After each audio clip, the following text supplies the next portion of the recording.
Now, crucially, is this a diplomatic meeting or is this a business meeting? The Kremlin, reportedly, according to The Guardian overnight, is going to really hone in on that, on Trump's desire. You know, he's a businessman. He wants to make deals. So are they going to talk about oil in the Bering Sea? Are they going to talk about rare earth minerals? What exactly is up for discussion? Well, this morning we're joined by Stephen Hoadley, who's a foreign affairs expert with us. Stephen, good morning to you. What are you expecting to see from this first initial meeting? Well, first of all, just getting to know each other. Trump has lowered expectations. He's focused on subsequent meetings. He's having a lunch. The Minister of Finance is there from Russia, not the Minister of Foreign Affairs, not the Minister of Defense. So I think you're quite right in your very astute introduction that this might be more of a business talk than a strategic talk.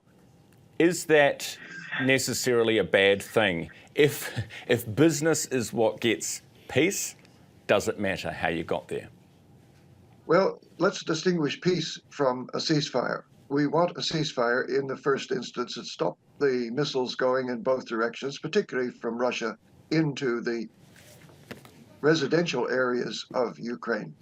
These are war crimes, and Putin is indicted as a war criminal by the International Criminal Court for exactly what he continues to be doing every day, as we've seen on your voiceover. So if a ceasefire can be arranged, and not at the expense of Ukraine's minerals, not at the expense of United States and European defense integrity, that would be a good thing. I'm not too optimistic that that can be done. Certainly, Trump his language is a little more strict now than it has been in the past. He's talked about sanctions. He's talked about losing patience. He wants to get a quick resolution, at least a ceasefire. Peace is way down the track, but a quick ceasefire because he wants to fulfill his campaign promises. And of course, there's that Nobel Prize application looming in the background. So he wants quick action. I didn't see anything in your clip on Putin that he has offered anything in return, that he's offered any concessions, that he has changed his position, which has been very consistent for the last 2 years. So I'm just wondering, where is there room for compromise? But there has to be, right? Otherwise, those consequences that Trump talked about will presumably kick in shortly after the meeting concludes. What about this idea that Putin needs this war to stay in power, that without it, if he concedes too much, then he loses his mandate and potentially his grip on the Kremlin? I think that's astute.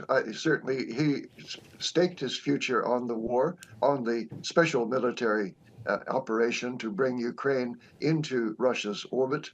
If he concedes very much, he will certainly lose credibility in Russia itself, and maybe lose his position. But so he's treading a delicate line where he will just give enough concessions to keep Trump from escalating military assistance to Ukraine, to keep the Europeans from doing the same, but at the same time continue Russia's slow grinding advance in Donetsk at enormous cost to Russian soldiers and Russian equipment. But nevertheless, it seems that Russia is on the advance, slowly, painfully, with great cost, and that he has no intention of altering that trajectory. Stephen, what about hard to put ourselves in the shoes of the Ukrainians, but just this idea that you've got the leader of the free world and a guy that the International Criminal Court has said likely committed war crimes. They've issued an arrest warrant for him, sitting down together, having a chat far away in Alaska from where your countrymen are being bombed by drones. Just an incredible thing to think about, really, isn't it? Well, Alaska was a brilliant choice. Whoever made it, maybe Putin, because he can fly directly from Moscow to Anchorage. He doesn't have to pass over any of those countries that would arrest him if his airliner had to land in them. He goes directly to the United States. He gets full honors as a head of state visiting. And also, you may have seen Russian media are now portraying Alaska as ripe for return to Russia. That if Trump can claim Canada, well, why can't Russia claim Alaska back again? So, you know, Russian nationalism is in play here as well, and that ties in with your previous comment that Putin is riding that wave of Russian nationalism. He seems to have the public behind him.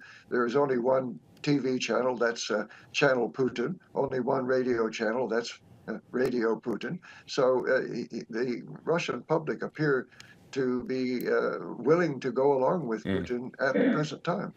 Stephen, excellent analysis as always. Really appreciate your time this morning. Thanks for being with me. That's Stephen Hoadley, the international affairs expert on this Ukraine summit, which takes place tomorrow our time.